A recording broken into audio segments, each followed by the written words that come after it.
내러티브 상호 협력 코칭 1장 입문. 코칭은 지난 15에서 20년 동안 크게 변했으며 다양한 접근 방식을 지닌 실천 분야로 발전하였습니다. 코칭과 코칭 심리학은 신진 연구 분야로 부각되었습니다. 예전에 코칭은 스포츠 분야와 관련이 있었습니다. 2008년 국제 코칭연맹 ICF의 회장 다이앤 브레너는 필자에게 다음과 같이 말했습니다. 주변 사교계 사람들에게 제가 코치로 일한다고 말하면 그들은 재차 물어봅니다. 그러고는 어떤 스포츠에서 코칭을 하고 있는지 묻고는 했습니다. 최근 들어 이 질문을 하는 사람이 많이 줄었습니다. 오히려 이제 스포츠 코치들이 다른 맥락에서 출발한 코칭 심리학으로부터 자신의 원칙과 생각을 적용하고 있습니다. 이 적용을 통해 스포츠 관리 원칙은 독재적인 방식에서 대화 스타일의 협력과 리더십으로 변화되었습니다. 이 책에서는 코치와 코칭 심리학자라는 용어를 각각 코칭 및 코칭 심리학과 평행 개념으로 사용한다는 점을 미리 밝혀둡니다. 코칭은 심리학에 뿌리를 두고 있습니다. 스포츠가 실제 기원으로 간주되기도 합니다. 그러나 지난 10년 동안 심리학자들과 심리학회들은 코칭을 심리학 분야로 활용하기 시작했습니다. 이는 심리학 협회들에서 단체나 이해 집단 형성에 반영된 것에서 확인할 수 있습니다. 따라서 코칭 심리학자들은 자신의 분야를 실제 전문직으로 주장할 수 있습니다. 코칭 및 코칭 심리학은 항상 다른 전문 분야와 결합해서 융합적 역할을 수행합니다. 이런 맥락에서 덴마크의 심리학 법령에 따르면 코칭 심리학자라는 명칭은 전문가로서의 직함으로 보호받고 있습니다. 간략하게 코칭의 역사를 살펴봅시다. 코칭 및 코칭 심리학의 역사는 두 가지 핵심적 뿌리로 거슬러 올라갑니다. 그 두 가지 뿌리는 바로 스포츠 심리학과 인간 잠재력 운동입니다.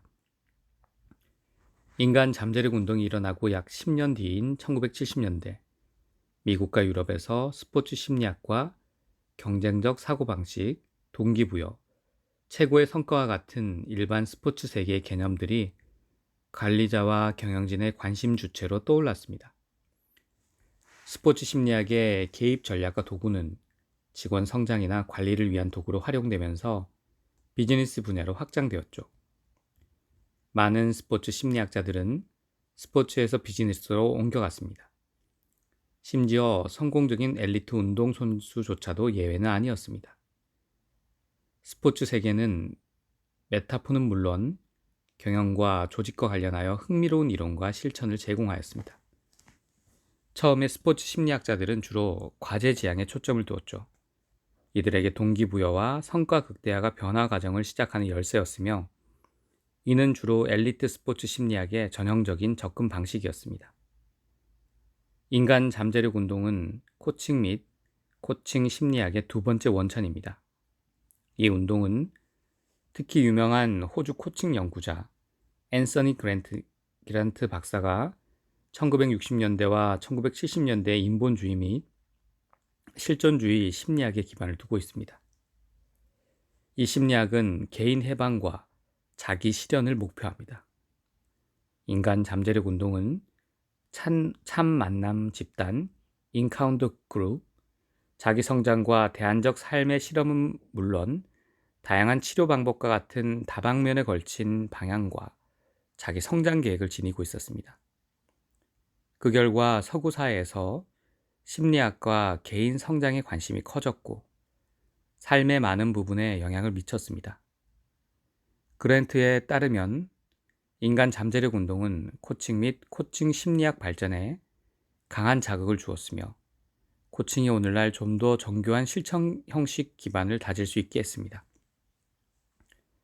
그러나 코칭의 적용점은 단순히 개인 성장과 자기 실현을 위한 도구에 한정된 것은 아닙니다.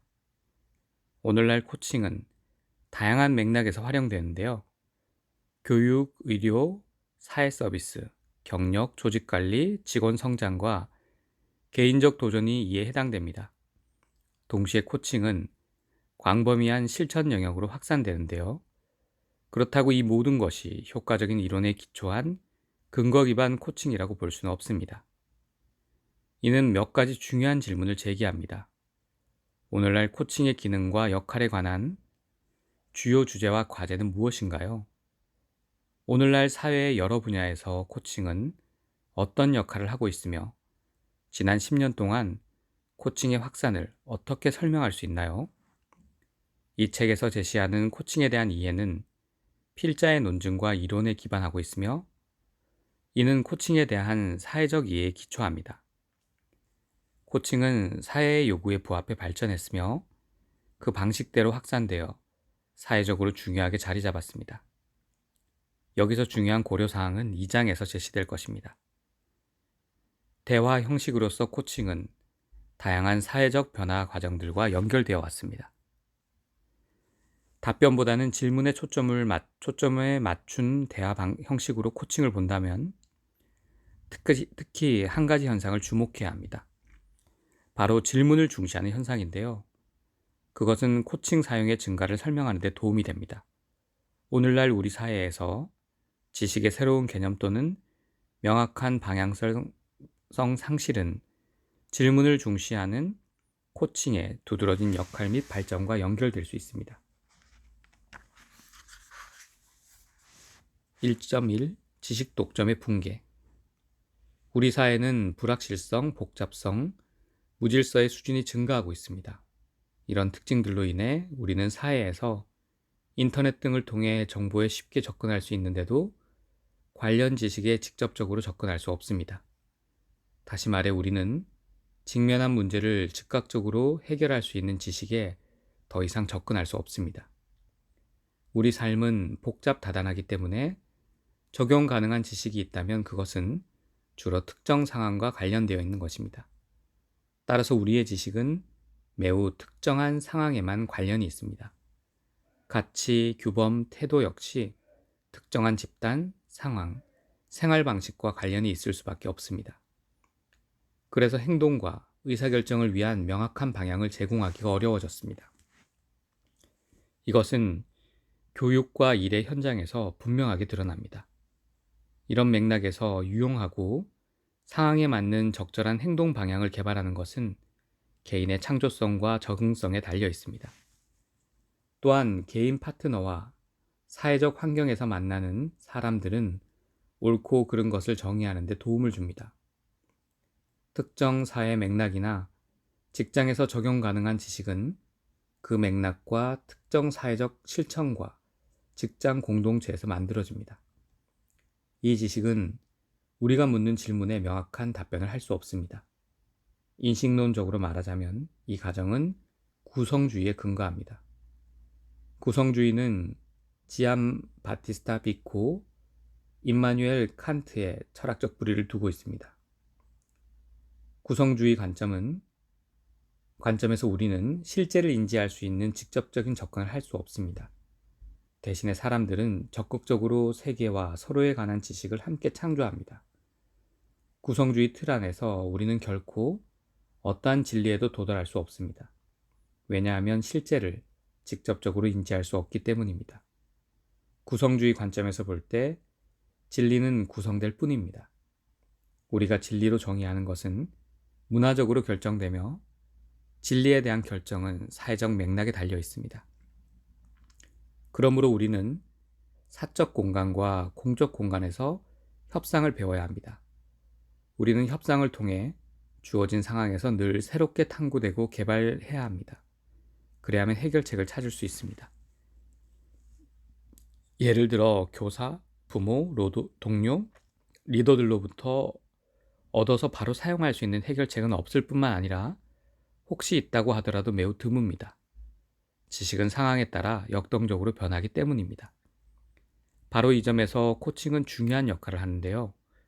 우리는 대화를 통해 마음을 열고 관심을 유지하며 다른 사람의 공헌과 관점을 배울 수 있습니다. 이런 맥락에서 코칭 및 코칭 대화는 새로운 지식을 창출하는 데 도움이 될 수 있습니다. 1.2. 새로운 코칭 개념의 필요성.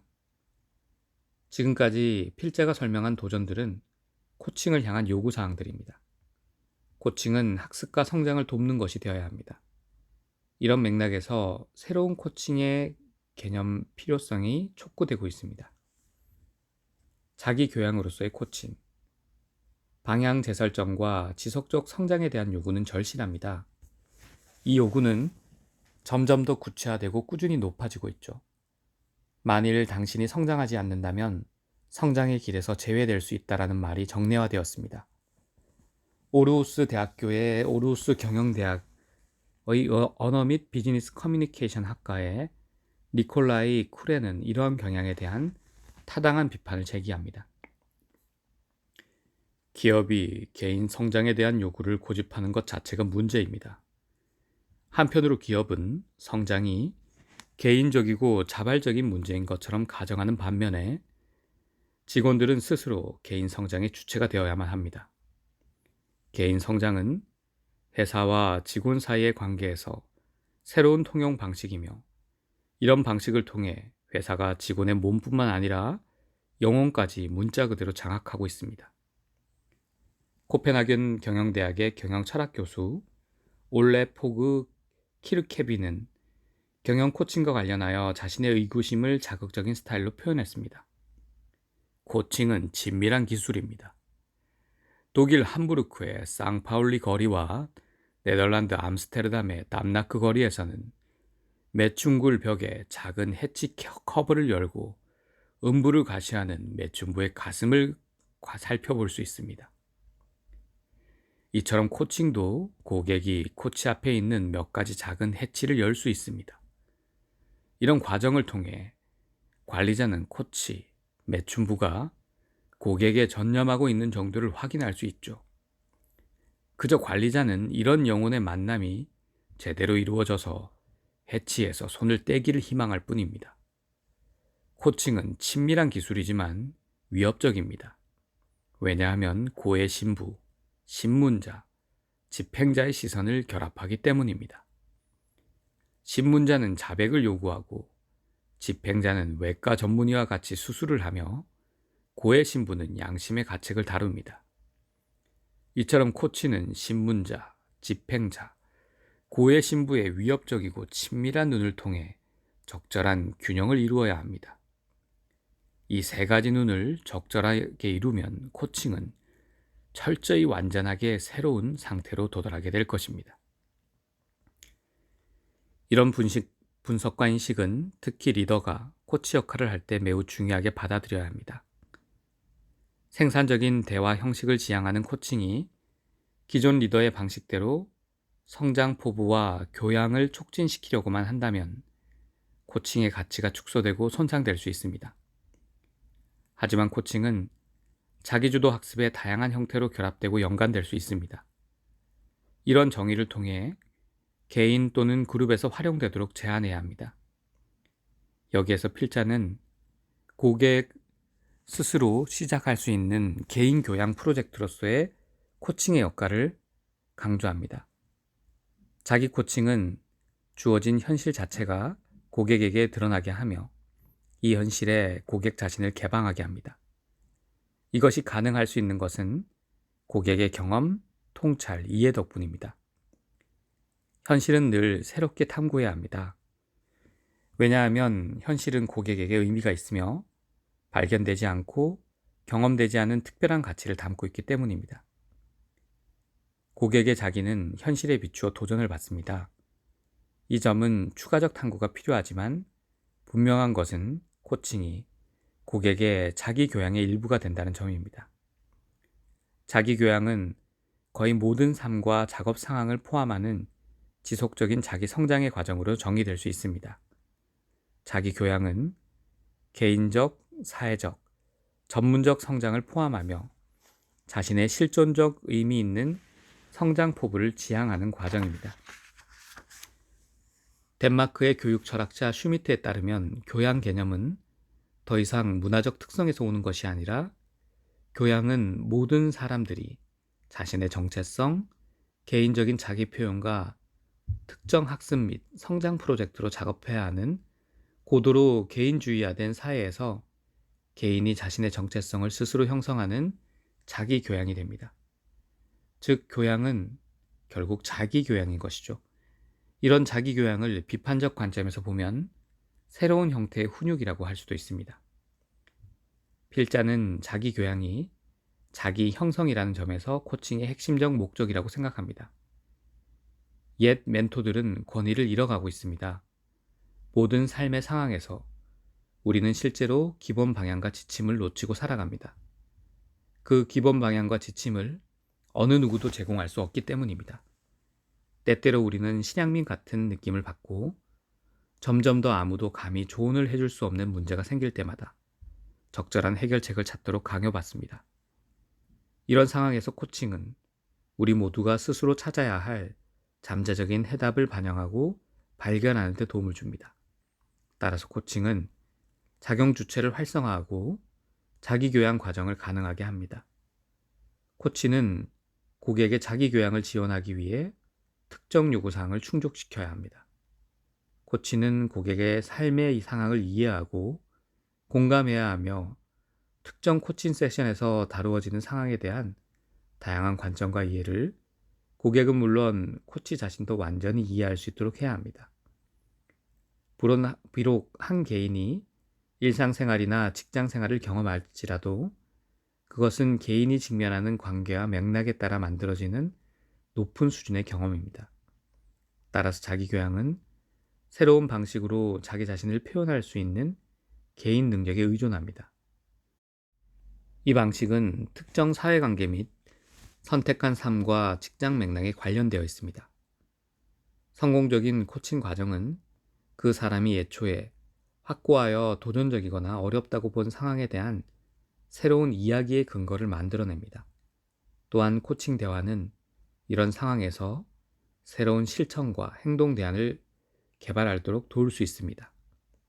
1.3. 코칭이란 무엇인가? 다음에는 코칭 현상을 간략하게 살펴보고 두 가지 메타포를 통해 서술하고자 합니다. 코칭의 두 가지 메타포는 바로 여정으로서의 코칭과 이야기로서의 코칭입니다. 이 메타포는 코칭적 관점을 정의하는 데 도움이 됩니다. 그리고 필자는 코칭 분야의 모든 사람들이 서로 다른 인식을 가지고 있을 것이라는 점을 충분히 알고 있습니다. 따라서 코칭의 이해를 기술하고 코칭 활용을 증가를 설명하며 특정 사회 및 사회의 발달에 따라 주도되는 담론의 기반을 모색하고자 합니다. 여정으로서의 코칭. 코칭의 본성과 목적은 다양합니다. 많은 사람들은 코칭을 여정으로 묘사하는 경향에는 동의할 것입니다. 여정을 떠나기는 다양한 방법들이 있는데요. 코칭은 이와 유사한 다양성을 보여줍니다. 따라서 여정으로서의 코칭이라는 메타포를 자세히 살펴볼 것입니다. 이를 위해 먼저 여정이 무엇인지 일반적 개념을 검토하고자 합니다. 대부분 사람들은 바쁘게 살고 있죠. 그리하여 여행하는 시간이 제한되어 있죠. 따라서 경로, 목적지, 숙박시설은 보통 명확하게 미리 결정해야 합니다. 이에 많은 사람들은 패키지 여행을 선택하기도 합니다. 패키지 여행은 저렴하고 간단하며 고객의 요구에 맞게 제품을 제공합니다. 우리는 여정을 떠나기 전에 높은 희망과 꿈을 부여하죠. 모든 여정은 즐거운 휴식과 즐거움, 새로운 경험을 위한 기회가 되어야 합니다. 하지만 동시에 우리는 여정에 실망하지 않기를 원합니다. 그래서 여행사를 찾습니다. 여행사는 그럴싸한 카탈로그에 자신의 제품을 홍보하기 위해 최선을 다합니다. 그렇게 고객에게 여행의 형태와 품질을 미리 볼 수 있도록 제공하죠. 이처럼 우리는 새로운 경험을 원하지만 더불어 품질 보증과 예측 가능성도 원합니다. 하지만 여행회사에서 제안하는 여정이 코칭이 제안하는 여정일까요? 정확히 대답하면 그렇지 않습니다. 이 책은 이에 대해 미리 해답을 제시하지는 않습니다. 분명한 점은 코칭이 복잡한 과정이라는 사실입니다. 코칭은 코치나 고객이 목적지 또는 경로를 알지 못하는 곳으로 가는 여정입니다. 상대적으로 알려지지 않은 영역을 발견하는 여정과 같죠. 코치와 고객 모두 여행 동반자입니다. 그렇다고 그들 모두 앞으로 나아갈 길을 모르는 사람은 아닙니다. 그들의 여정은 무언가 발생할 수 있다는 합의에 기반하고 있습니다. 코치는 새로운 것, 과정의 변화 또는 삶에 대한 새로운 관점을 발견하고자 합니다. 또한 공감적이며 전문성을 갖춤으로써 훌륭한 여행 동반자로서 함께하며 안전한 분위기를 조성하기 위해 노력합니다. 하지만 여전히 여정은 다소 험한 땅에 부딪힐 수 있는 가능성을 담고 있습니다. 코칭도 이와 유사합니다. 따라서 코칭은 비록 본질적으로 안전하고 종종 만족스러우며 삶을 확정하는 결과를 만들어내는 맥락에서 진행되긴 하지만 알려지지 않는 세계로의 여정임을 명심해야 합니다. 이야기하기로서의 코칭. 필자가 보기에 특정 사건과 상황의 새로운 이야기를 형성하는 방법으로 코칭 과정을 정의하는 것은 앞에서 논의된 여정이라는 메타포를 확장시킨 것입니다. 그러나 이야기하기로서의 코칭은 단 한 명의 이야기하는 사람에 기반한 것이 아닙니다. 이야기는 코치와 고객의 상호작용에서 형성됩니다. 고객은 이야기를 시작하고 결론을 맺지만 그 과정이 진행됨에 따라 생각했던 것과는 다른 상황이 전개되곤 합니다. 이야기는 플롯, 줄거리, 구조를 중심으로 전개됩니다. 그러나 코칭이 이야기로 간주될 때 플롯은 사전 결정되지 않습니다. 플롯은 그 과정에서 전개되며 코치와 고객의 대화를 통해 공동으로 만들어집니다. 이는 코칭의 기본 아이디어입니다.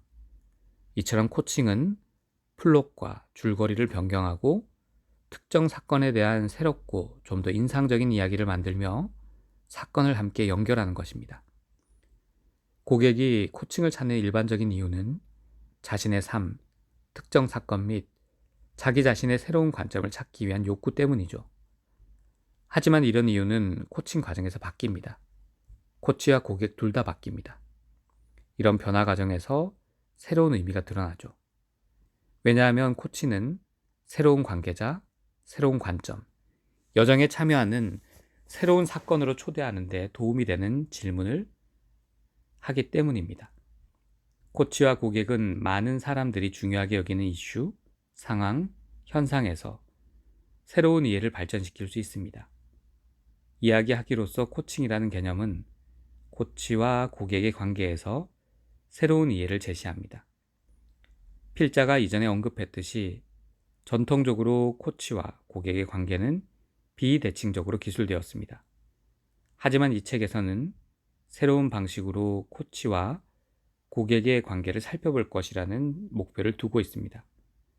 이러한 맥락에서 3세대 코칭은 대화에서 잠정적 대칭 관계를 목표에 두며 새로운 가정을 제시합니다.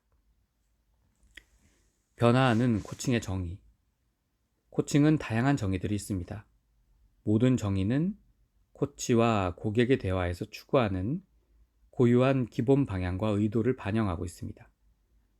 코칭은 기본 정의에서 명확하게 드러나는 지향성을 가지고 있는데요. 따라서 분야의 모든 관계자가 받아들이면서 명확하고 적절한 정의를 제공하는 것은 사실상 불가능하죠. 필자는 폭넓고 상대적으로 일반적인 정의를 내리는 존 휘트모어가 제시하는 코칭에 대한 기본 견해를 여전히 좋아합니다. 휘트모어는 코칭이 가르치는 것보다는 배우는 것을 돕는 것이다 라고 강조합니다. 이런 맥락에서 필자는 코칭은 초점 사람, 초점 집단의 개발 및 학습 과정에 참여하는 것으로 이해해야 한다 라고 정의합니다. 앤서니 그랜트와 다이앤 스터버는 이와 유사하게 코칭은 사람들에게 무엇을 해야 할지를 말하기보다는 올바른 질문을 하는 것에 관한 것이다 라고 주장합니다. 또한 코칭 관계는 권위주의적이기보다는 상호 협력적이고 평등주의적인 같은 용어로 기술합니다. 완전 정복 코칭 행드북에서 콕스, 바우키로바, 클러터퍽은 코칭을 단 하나의 명확한 정의로 규정짓는 것을 지향합니다. 이처럼 코칭은 궁극적인 목표, 목적, 특정 유형 고객 또는 균일한 과정으로 정의할 수는 없습니다. 이 책에서도 코칭에 대한 접근 방식을 광범위하게 제시합니다. 이 접근 방식은 좀 더 구체적으로 다음 표에서 다룰 것입니다. 일반적으로 필자는 코칭의 정의를 다음과 같이 제안하고자 합니다. 코칭은 코치와 고객 사이의 공동 창조 과정으로 특히 고객에게 1. 특정 상황에서 자신의 경험과 2. 특정 맥락과 상황에서 다른 사람들과의 상호작용, 관계, 협상의 반성과 새로운 이해에 몰두하기 위한 공간과 기회를 주는 성장적 일상 대화와 회담으로 묘사된다. 코칭 대화는 대화의 주제 차원에서 새로운 행동 방식을 가능하게 해야 한다. 이런 다소 복잡한 정의는 인식론적 입장을 반영합니다. 필자는 지금 여기 상황에 개인의 경험적 착근성을 강조하고 싶습니다. 이것은 개인의 구체적인 실천적 맥락과 암묵적 연결성에서 부분적으로 드러납니다. 여기서 암묵적이라는 것은 신체적이고 비언어적인 것을 말합니다. 이런 이해에서 필자는 특정 환경 상황과 관련하여 개인, 신체적 지향성, 디지향, 디오리엔테이션을 강조하는 현상학적 이론 전통에 근거하고 있습니다. 경험에 따른 학습과 개발은 항상 존재하며 코치는 특정 상황과 맥락에 주목해서 대화를 시작하는 것이 현명합니다. 또한 개인은 사회적 세계의 관계자이며 특정 사회적 맥락 및 실천 공동체의 참여자입니다. 개인의 현실은 다른 사람들과 관계 및 상호작용으로 형성되고 만들어집니다. 여기에서 필자는 사회 구성주의 이론적 전통에 서 있습니다. 이 이론은 사회적 협상과 상호협력, 즉 신체적으로나 언어적으로 펼쳐질 때 개인 간의 상호작용을 강조합니다. 이러한 상호협상을 통해 사람과 사회적 현실이 만들어집니다. 코칭에서 이런 협상은 코칭 대화의 언어적 상호작용이 사회적 외부 세계와 연결되는 그 지점에서 이루어지는데요. 이는 곧 코칭 대화의 주제가 됩니다. 일관성과 이해는 특정 사건을 연결시켜서 고객의 삶의 세계에서 의미를 창조하는 구체적인 내러티브를 통해 이루어집니다. 이런 내러티브는 종종 인생이 암울할 때의 이야기라서 언제나 희망을 제시하지는 않죠. 하지만 경험과 사건의 새로운 인식과 이해를 발견하는 것이 코칭을 받도록 하는 동기가 됩니다. 코칭, 자기 성찰과 새로운 관점 촉구. 코칭 대화의 첫 번째 주요 목표는 고객의 자기 성찰, 셀프 리플렉션 능력을 자극하는 것입니다. 우리는 세계화된 세계에서 수많은 삶의 도전에 대한 다양하고 풍부한 관점이 있다는 것을 받아들여야 합니다. 세계의 다양한 인식을 즐겁게 받아들이고 특정 도전에 대한 다른 사람들의 관점을 통합할 수 있는 역량을 개발하는 것은 자신의 인식을 확장하고 풍성하게 만들 수 있습니다. 코칭은 개인이 사람과 갖는 관계 및 맥락과 관련하여 의미를 만드는 것에 초점을 두고 있습니다. 이와 관련하여 필자는 내러티브 상호 창조적 실천을 고찰합니다. 코칭 대화의 주요 목표는 1. 고객의 정체성, 자기개념, 행위성에 관련하고 2. 과거와 현재의 사건을 관통하는 일관성을 성취하는 것이며 방향과 의미를 제공하고 향상시키는 미래의 관점도 담아내는 것입니다. 고객이나 고객 그룹은 성장과 방향 재설정을 원하기 때문에 코치를 자신들의 세계로 초대하죠. 코칭 대화의 주요 조건은 고객의 욕구와 변화를 위한 준비입니다. 자기 성찰 외에도 필자는 코칭 대화의 두 번째 중요한 목표인 새로운 관점을 중요하게 고려하고 있습니다. 코치는 고객의 인식이 변화를 시작하는 데 도움이 되는 질문을 하고 내러티브 플롯의 변화를 위한 충동을 유발해야 합니다. 코치의 질문은 원칙적으로 말하면 변화뿐만 아니라 심층적인 성찰을 권장해야 합니다. 또한 코치와 고객 사이의 상호 창조 과정은 대화의 주제였던 도전과 관련하여 새로운 일관성이 있는 전체와 새로운 의미를 형성하는 데 도움이 되어야 합니다. 1.4 책의 목표와 구조. 필자는 이 책을 통해 많은 독자들이 아직 완성되지는 않았지만 성장에 근거한 코칭 접근에 다가가길 기대합니다. 필자의 목표는 코치와 고객이 코칭 파트너십으로 함께 발전할 수 있는 대화 형식을 완성하는 것입니다. 물론 코치는 다른 사람이나 집단의 학습과 성장 과정을 지원하고 참여해야 하는 의무를 지니고 있음을 알고 있습니다. 이런 맥락에서 3세대 코칭은 특정 사람이 특정 목표를 달성하도록 돕는 1세대 코칭과는 다릅니다. 또한 고객이 암묵적으로 특정 도전을 다루는 방법을 알고 있다고 가정하는 2세대 코칭과도 다릅니다. 3세대 코칭은 1세대와 2세대 코칭에 비해 명확하고 목표 지향적 의제를 상대적으로는 덜 가지고 있지만 코치와 고객의 대화를 통해 의미를 상호 창조하고 함께 무언가를 만들어내기 때문에 코칭 세션에 참여하는 사람들의 관계를 더 깊게 지속시킬 수 있습니다. 여기서 양 당사자는 여정에 함께 참여하고 새로운 이야기를 서서히 형성합니다. 이야기는 항상 더 깊은 의미를 담고 있으며 가치 기반 신념에 의지합니다. 그리고 이 가치 기반은 단순히 다음 목표를 달성하는 것 이상의 지속 가능성을 창출합니다.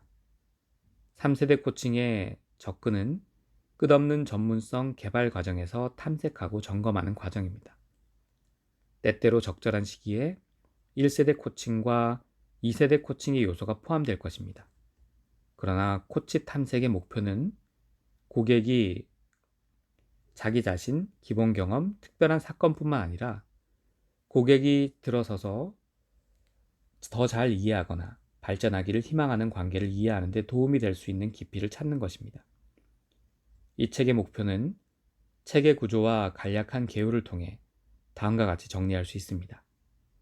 이 장은 코칭을 현대적 현상으로 이해할 수 있는 근거를 제공하기 위해 코칭 및 성찰적이고 이론적인 관점을 제시합니다. 1. 사회적 분석 틀에서 코칭은 포스트 모더니즘의 도전의 해답으로 여겨집니다. 2. 코칭은 정체성 개발과 자기 구성을 위한 공간입니다. 3. 코칭은 특별한 학습의 형태로 간주됩니다. 4. 코칭은 조직 및 경영 이론의 관점을 지니고 있습니다. 3장에서는 코칭과 코칭 심리학의 개입 이론들의 주안점을 둡니다. 코칭은 대화 파트너들이 자신들의 성장 및 새로운 통찰들을 창출하기 위해 관점을 바꾸려고 하는 특별한 종류의 대화로 제시되었습니다. 필자는 3세대 코칭에 대한 핵심적 근본 지향을 제시합니다. 그것은 해결 중심을 통해 문제 중심에서 성찰 중심으로 나아갑니다. 그 다음은 기본 이론과 그것들이 3세대 코칭에 포함될 가능성을 제시합니다. 필자는 사회 구성주의 체계부터 내러티브 상호 창조 이론적 세계까지 살펴보고 통합시키기에 유용한 추가 이론을 제시합니다. 긍정심리학과 경험적이고 정서 중심 접근이 바로 그것입니다. 4장에서는 내러티브 상호 창조 코칭의 이론과 실제를 제시합니다.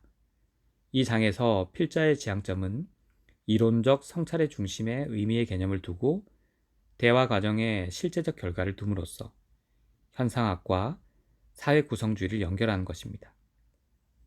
5장에서는 내 자신의 사례를 통해 몇 가지 연구를 제시합니다. 이것은 실제로 필자 버전 3세대 코칭을 독자에게 제공하려고 합니다. 또한 필자는 성찰적 프랙티셔너에게 호소할 수 있는 형태로 질적 및 양적 연구 결과를 제시합니다. 뿐만 아니라 참여자들이 말한 이야기들을 제시하고 수년 동안 연구했던 내러티브 상호 창조 그룹 코칭의 효과를 서술합니다. 6장에서는 연구, 지식, 성찰 사이에서 발생하는 전문성 기반 성찰적 실천을 향한 발달 과정으로 독자를 초대합니다.